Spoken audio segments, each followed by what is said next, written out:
In yachting, precision is not a luxury. It is the difference between function and failure.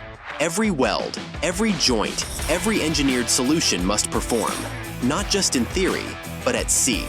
Engineered Yacht Solutions delivers specialist welding, fabrication, and onboard engineering built for real-world conditions. This is craftsmanship shaped by experience, pressure, and exacting standards. Trusted by professionals who understand there is no margin for error. Engineered Yacht Solutions. Discover engineering without compromise. EYSwelding.com.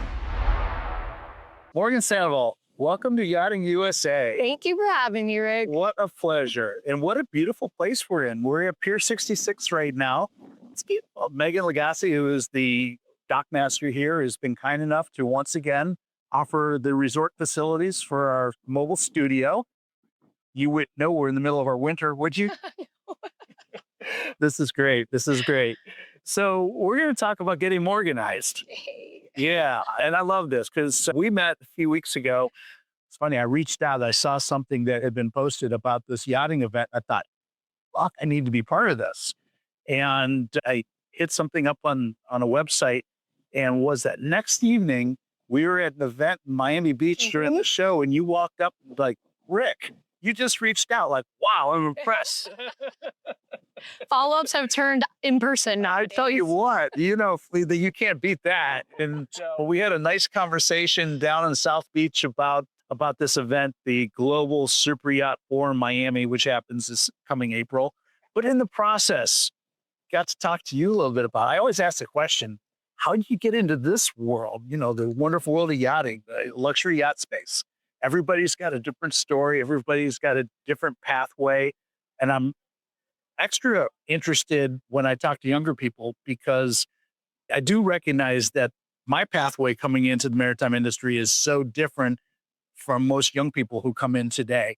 And so that's when I learned about becoming Morganized and your path. And I don't know if you want to start before you went off to the Florida State University. Florida State, yeah. You're a Seminole girl. Mm-hmm. All right. And in all fairness, I did try to go to the University of Florida.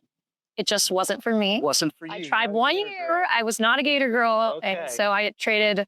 People get mad at me over that. Well, there's going to be a lot of people listening and watching going, I liked her up until this one. People have tuned out. No, it's fun. It's fun. But anyway, so here we are. And why don't you give us just a little backdrop? You went off to college, like so many people do, and you didn't go directly into yachting, as I understand it. No, I did not. I was actually a business major in college. Well, I started as a microbiology major. I wanted to be a plastic surgeon many moons ago. Okay. My mom was actually diagnosed with breast cancer when I was really young. So I always wanted to do something in the medical field, something with that. Sure. Once I started taking chemistry classes, I was like, nope, not for me. Not for full disclosure, chemistry hacked me out. Yeah, it was just not it. So I ended up moving into the College of Business. I was always very into business and marketing. Even, in high school, I was in a marketing club. And so I graduated from FSU with a marketing degree, focused in retail management. So, store management programs. And I went to New York working for a company called Uniqlo, a clothing company. And I was working their store management program. So I thought I was going to be dropped in the middle of Manhattan on Fifth Avenue somewhere. Fashion district? Nope. Instead, I was in a tiny town called Yonkers. Okay. And I didn't know what to do. And I had to get a car. And I had to live a totally different New York life than everyone. Nobody has a car in New York. No. I didn't know where to live, just the whole thing. Wow. But, I did endure that job. I did that job for 2 years. And I learned a lot. I learned how to do profit and loss. I learned inventory, merchandising, scheduling, training, how to fire somebody. I learned a lot of skills that I can still apply to my everyday life on running a business now. I just didn't want to be working in the store anymore. And they just had a very structured way of moving up. And it was very hard to move into corporate once you were already on the management side. And so I ended up deciding, what can I do now? What are my skill sets? I went to a career placement, place in New York, and they were like, wait, based on your resume, I think you'd be really good in an administrative role, a support role. We have a ton of opportunity here for executive assistants. And I was like, well, what's an executive assistant? So that's how I ended up getting into C-level support roles. I ended up working for chief operations officers, hedge fund managers, partners, general counsels at all of these Fortune 500 companies and above in Manhattan. So I learned a lot of What was different. that like? Have you ever seen The Devil Wears Prada? Oh, yeah. That's running around. How about The Wolf of Wall Street? Does that count too? Maybe. Finance, totally different world, Right. at that level. But no, I mean, it was wild. I mean, it was very, buttoned up, very elegant offices. I got to learn a lot about what it required to be at that level. I mean, you're walking around with wealth and you're trading money and you're meeting. I think at my first job was at a small family office, so maybe 12 people. And, that was when crypto was starting. So we were getting involved with these names that I was just like, what is happening here? It was just so bizarre to me to be involved. I obviously can't say the names now. I did sign an NDA at the time. There you go. But it was just so crazy to be, in my early 20s and be involved at this level with these deals at these numbers. And now fast forward to here, you're in yachting. You're like, oh, wow. Well, I tell you, what an education and what a baseline for, you can't see what we're seeing, but literally across the waterway, there's a 80-meter Fed ship. There's a beautiful, I think that's an omelet sitting right there on the deck next to us. And, we're surrounded by high net worth individuals, wealth, prosperity, every symbol of success you can imagine. Yep. And there you were right in the heart of things in New York. Exactly. And it was my first touch to ever kind of see that. It was great. I was, from the family office, went to an actual VC, venture capital. We were a tech startup, the original investors in Airbnb, Pinterest, DraftKings. I mean, it was a really amazing experience. Wow. I got to support the partner, one of the general partners there, and managing partners. And it was incredible. I mean, it was really great to kind of see how businesses and unicorns are found and, how they, create pitch decks and, just how they really spot power and wealth within all of it. From there, I went to a marketing company. Remember, my goal was always to be in marketing. Sure. So I got poached from that job by one of our clients, actually. And they're like, come to work with us, work for our COO. And then after we'll move you into marketing. I was like, all right, if you promise. So You getting ready? well, it happened, but COVID also happened. Ow. Yikes. So you were up in New York during COVID. Oh, yeah. What a great place to be. Oh, yeah. Not. It was really dreary. It was really terrible. About 6 months into COVID, still living up in New York, there was layoffs at my job then. And admin was one of the first ones to get the cut, despite the fact that admin are the backbone of every CEO, the gatekeeper of every CEO. Without us, they would crumble. It was, hey, we don't have meetings. We don't have travel. We're not coordinating anything. We're all working from home. It was nice. It was nice. I remember they said, if things change in the next few months, we'll call you.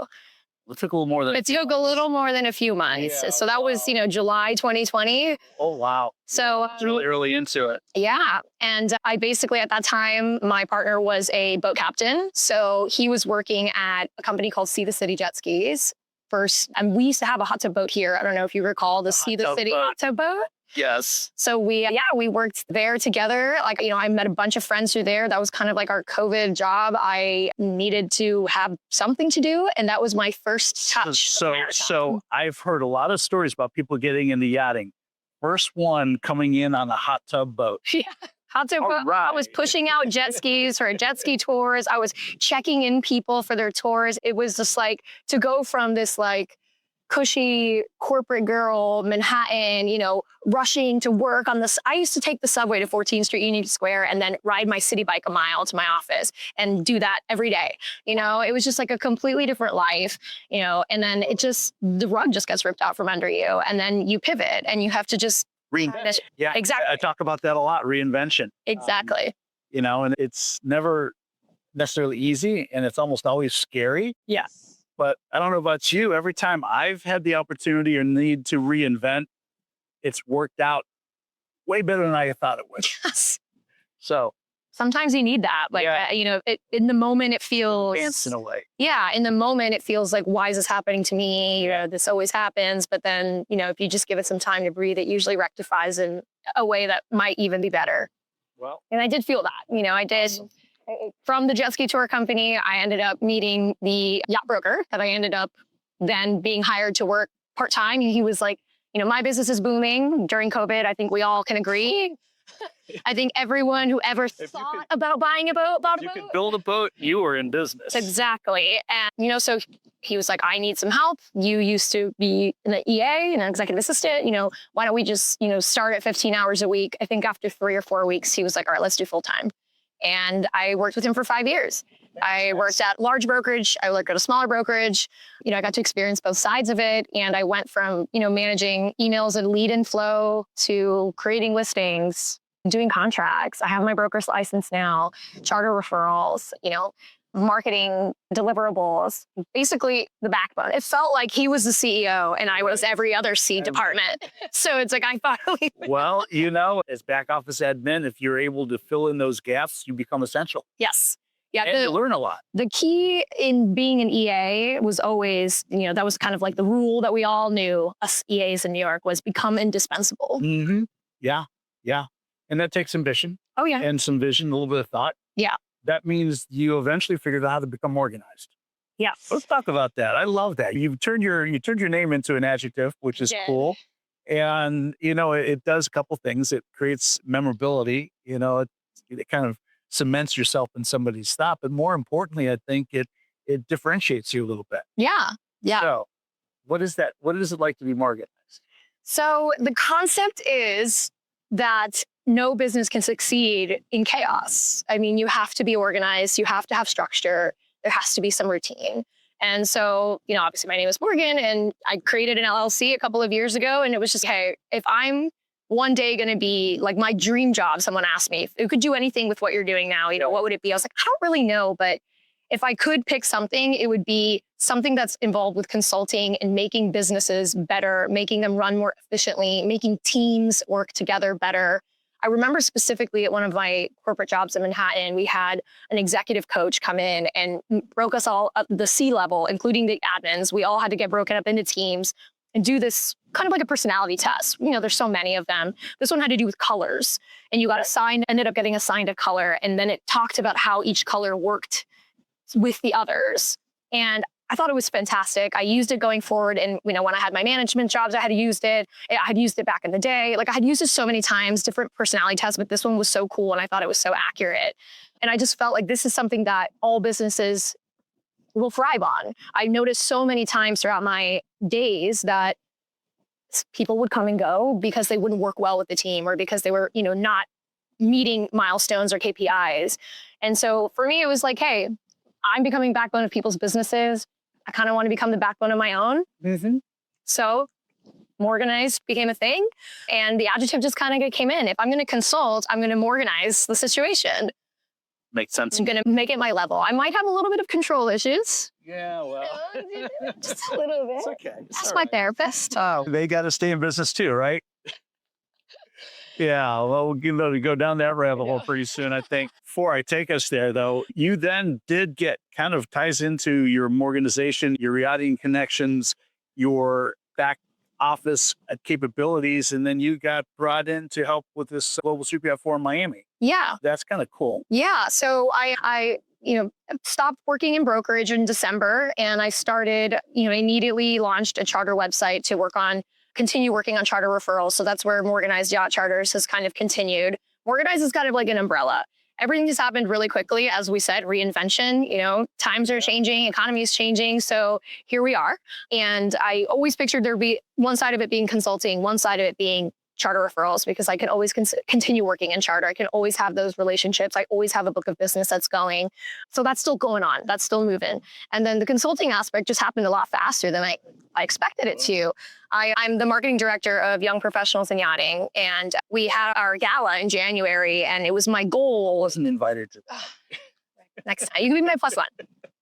So, yeah, no, I aged out of that a while ago, but I love their organization. Yeah, and it was wonderful. And they, we have our gala every year, and we have sponsors, event sponsors. And, I was like, maybe Morganized should sponsor the gala as my soft launch. Yeah. I'm like, I need to get my name out there. I need people to know that I'm available to hire or to work with because, I have had the same job, with the broker I was working with for 5 years, which was amazing. I learned so much. I mean, I didn't know my port from my starboard when I started working for him. And, one of the things I do love about this industry is you can never run out of things to learn. There's always a new boat, a new part, a new person, a new company, a new something. Never stagnant. 41 years in and I'm still learning all the time. It's funny you say that too, because I talk about, to those who listen who want the mentorship, this is a great industry profession to be multifaceted. Yes. To have multiple lanes to work in and work through. I have my business, Rick Thomas Yachting Development, which is the catch-all for virtually everything I do. So when I started JMS Yachting, the USA division, 4 years ago now, 5 years ago, 4 years ago, that went through my Rick Thomas Yachting Development, Yachting International Radio, my Yachting USA podcast, Rick Thomas Yachting Development, Trinity Maritime Services, Rick Thomas Yachting Development. The work I do, I've got a client in Dubai I'm building a 90-foot Viking for, Rick Thomas. Toma Top is a Japanese manufacturer I'm supporting over here, Rick Thomas. Yeah. It's a great way to have a business and not stay pigeonholed in one little place. Yeah, exactly. And, yeah, most people probably don't know about that LLC. They know about the other ones. Right. Means I'm doing it right. Yes. Yeah. It's all new to me. I feel like starting a business is always a scary concept. No one thinks it's the right time. They never have the right amount of capital. You never know. The business plan is never there. And someone told me, if you haven't started, you're already too late. I think that was the saying. But, that's kind of what I felt. I had been laid off, and due to economic reasons. And I'm like, I need to do something now. So, the gala for YPO, I was like, okay, I'm going to sponsor this event, with my own cash and put my logo out there and hope that people recognize that I'm now available on the market. There you go. For hire, for something, for working. Yeah. And it worked. I was at the gala the 24th of January. By February 4th, I had signed my consulting contract for the Global Superyacht Forum. So it was a stab in the dark. I spent a couple of months event sponsorship, and it paid off. Opportunity sometimes knocks loudly, sometimes it's subtle, but it's everywhere if you're paying attention. And that's a beautiful story. I love that. Thank you. Yeah.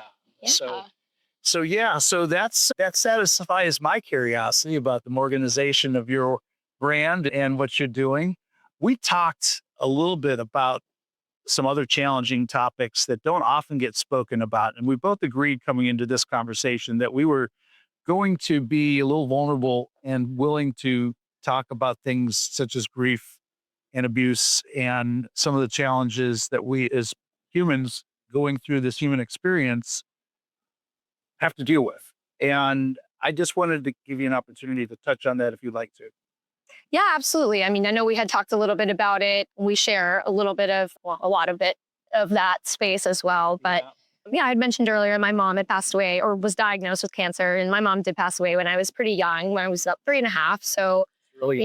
It was definitely a challenge. I didn't have a maternal figure. My dad did have, I had a stepmom, and I did have, other women in my life. I call them earth moms. I do have, I feel lucky in that sense. I feel like I was left behind with a lot of powerful and incredible women in my life, aunts, sisters, cousins, moms of my friends. I do feel blessed in that sense.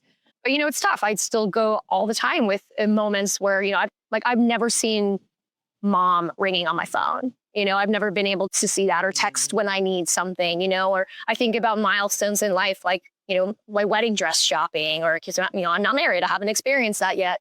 There's a lot of things in life that I just wish I could, turn to for this support. And a lot of things happen in career-wise. She was an incredible career woman. She was a lawyer. She passed the bar in California and in Florida. And she wasn't even an American citizen. She was a German and South American citizen, Chilean citizen. So it was, she would have been an amazing influence. Correct. Right. There was a point in my life of reinvention where I considered law school also, during COVID when things were awry and things were all over the place. I was like, okay, maybe I could do this. But yeah, there's a lot to be said about that. And, to kind of have to pave your way in an industry that is male dominated without having had, a woman that was like, this is how you do this, this, like my dad literally had to do my pigtails and like teach me how to do things that were like, Yeah, that's a tough sound for a dad. I've raised 3 boys, and I can tell you that at least I didn't have to worry about braiding hair or doing pigtails or, going through all of that. yeah. And, my youngest son, who a lot of people know of Tristan because he's usually behind the camera and microphones. He was 7 when his mom passed away. And my middle son, Aiden, was just turned 15 when she passed away. And those that don't know, Aiden committed suicide in August. And losing his mom, I absolutely know had a underlying effect and was a resonant issue that factored into his decision. That's a tough one to kind of get your head around because, she had a chronic illness, so it wasn't like a big surprise. Nonetheless, when you lose someone you're so close to, the grief part is so hard to overcome. So hard. It is. And, my brother is 9 years older than me. My sister's 20 years older than me. My sister is actually stepdaughter of my mom. So she's different moms, blood wise, but never in my life have I been like, this is my half sister. It's never ever. This is my sister. Right. She was 3 years old when my mom came into the picture. It's my siblings, but we all handled it and have felt it very differently. Even though I always say it was the same loss, but we felt it differently. I think for my brother being 12 and me being 3, it just feels differently. We've healed differently. We've grieved differently. 5 stages of grief. I think for a 3-year-old. I wish there's only 5 stages of grief. What is it, Shelly? Is there 5? Well, that's what they say, but I can tell you firsthand, it's more multifaceted than that. Yeah, absolutely. It's until you've walked it, it's hard to understand it. It's interesting you say what you just said. Aiden was really close to his mom. And Tristan, surprise, has always been very close to me. So Tristan, at his young age, losing his mom, it was heartbreaking for sure, but it didn't impact him like it impacted Aiden. Yeah. So I see that firsthand. I see these 2 boys raised on the same roof, same way, with 6 years difference between each of them and completely different reactions, responses, grief to the loss of the mother.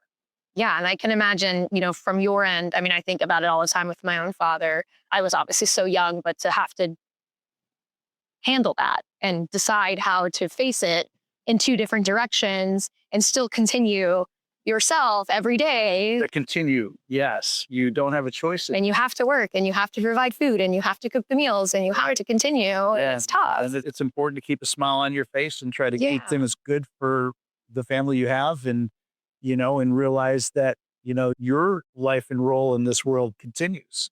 And, not for everybody. Some people just fall apart. I think I'm blessed that I have the strength to deal with what I've had to deal with. But, it's been a lifetime of evolution to get there. And it will be the rest of my life kind of thing to work through everything that does happen. So. Yeah. Your wife, cystic fibrosis tends to be very young. Yes, it's a childhood. So her younger sister, Susan, was 8 years old when she passed away from CF. Wow. Okay. And my wife, Lisa, I think she was 3 years older than her younger sister, went through her school years just knowing that she was going to be dying, and the irony is she lived to 55, which is remarkable with someone with CF. I think the beauty of it was she took it on her own terms. She would absolutely push back against the doctors, and she wasn't always compliant with the treatments they wanted her to have, and she was taking control of her treatments. And then in 2013, we went up to Duke Medical Center in North Carolina, and she underwent a bilateral lung transplant, the most invasive surgery a human being can have and survive. And she came out of that experience fantastic. We joked she had boy lungs. And she had 5 good years of life after that, and it was the anti-rejection medication, ironically enough, that destroyed her liver and kidneys and ultimately caused her health to fail and took her life. So you're right. You live with that. And I was blessed to have almost 20 years with her before she passed. And we raised 2 boys plus my first son, who basically became her stepson. And it's interesting because I upon her passing, I didn't feel the grief, anything close to how I felt it with Aiden's passing. Yeah. But with her passing, it was inevitable. It was going to happen. Sort of me running into a tree on a ski run. She was going to predecease me. So no surprise there. Aiden, on the other hand, wow, that was out of nowhere and so sudden and so violent and so final and no answers and no rhyme or reason. And so those are the things that I think are factors that make grief so much different. It's tough. Grief is tough and it looks different for everybody. I always tell I had to see so many of my friends now. I feel like, my girls group from high school, there's 6 of us.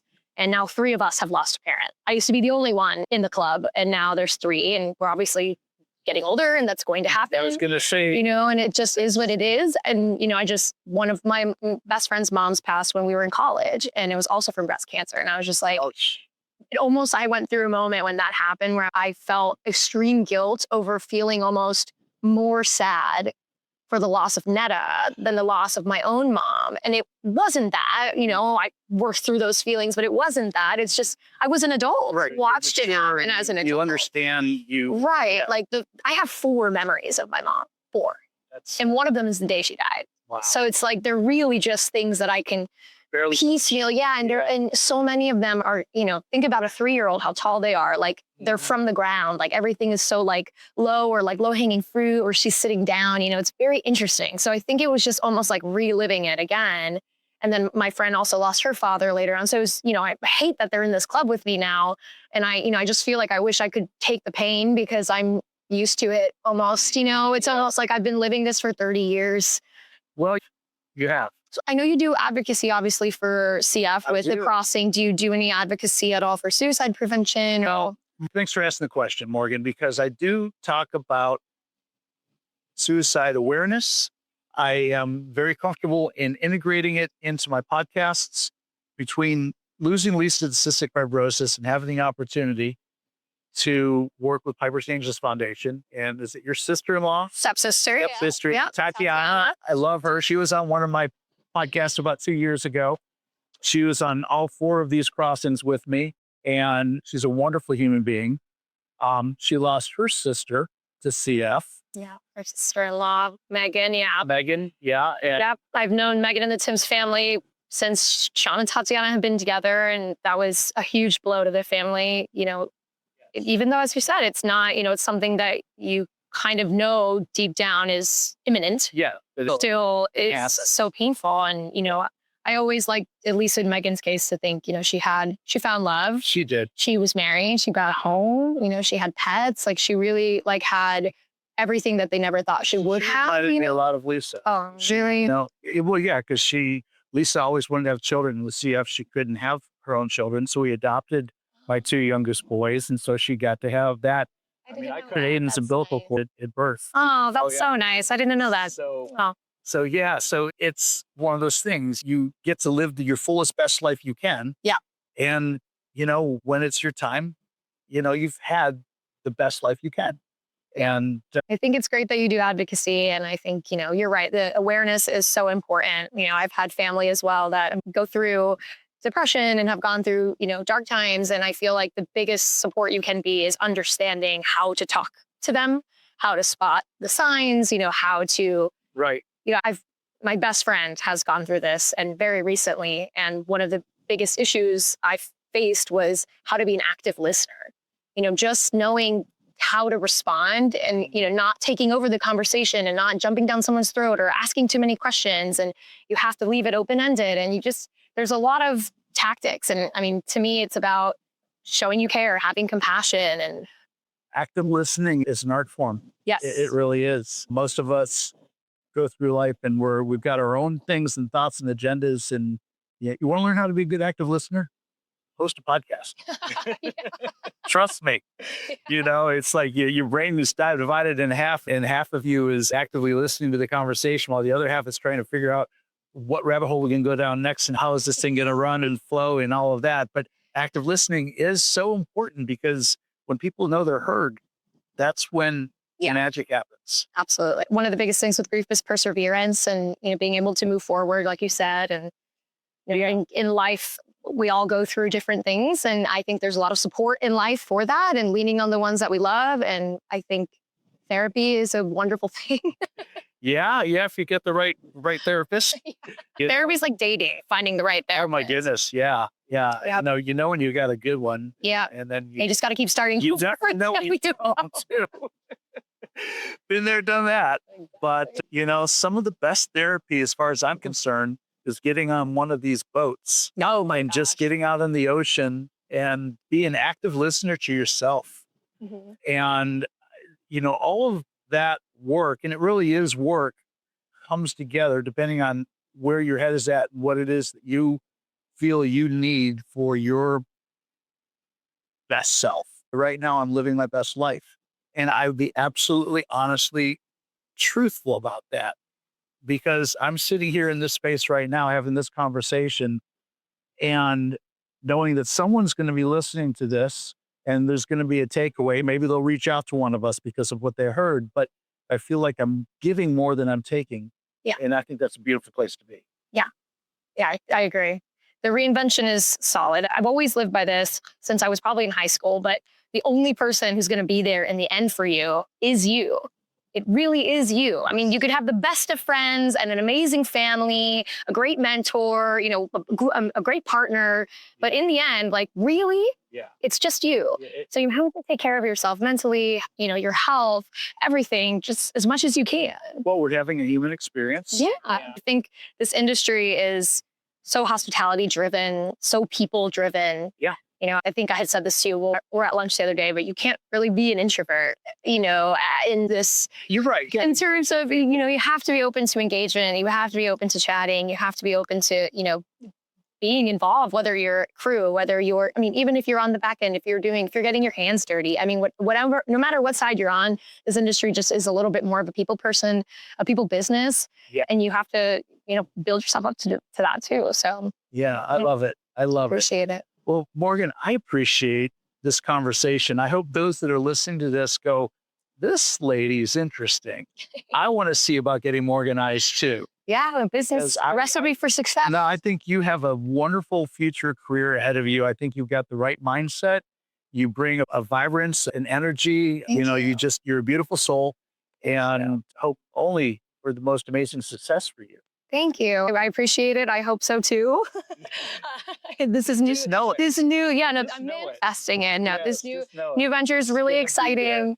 And yeah, I'm passionate about, about creating structure, routine. And you might think that I'm type A based off of how I work. I like to consider myself type C, organized chaos. Organized chaos. Yeah. I love that. If you see my room, a little messy, but you see my life and my work, not at all. But no, there's a recipe for success in my mind, and it involves routine, best practices, collaboration with your team, leading by example, I think is huge, and one of my favorite things is, a lack of planning on your behalf does not constitute an emergency on mine. We've heard versions of that. Yep. And, Absolutely. I think obviously you have to be able to crisis manage at all times. And if you can't, then that's a problem. But for me, I'm a planner. For me, I'm a preparer. I think that's the recipe for success. And I'm hoping to implement that obviously for myself, and I'm manifesting it out. And with the consulting side of Morganized, that's what I'm doing. I would like to help brokers. I would like to help companies. I would like to help vendors, out in this business to figure out how to structure the businesses better. Awesome. And for me, I just engage in full catastrophe living. And for those who are curious, John Kabat-Zahn wrote a book. I read it for the first time 35 years ago. It's still relevant, and it's a great way to live. Amazing, Rick. Morgan, thanks very much. Oh, thank you. We'll This see is you so amazing. in Miami. See you in Miami or Palm Beach Boat Show. Well, we'll be at the Palm Beach Boat Show for sure. Palm Beach Boat Show. Absolutely. Thanks, Rick. Thank you. And for everybody else, thanks for listening in. And until the next time, I'm out of here. If your brand belongs in the heart of the yachting world, this is where it happens.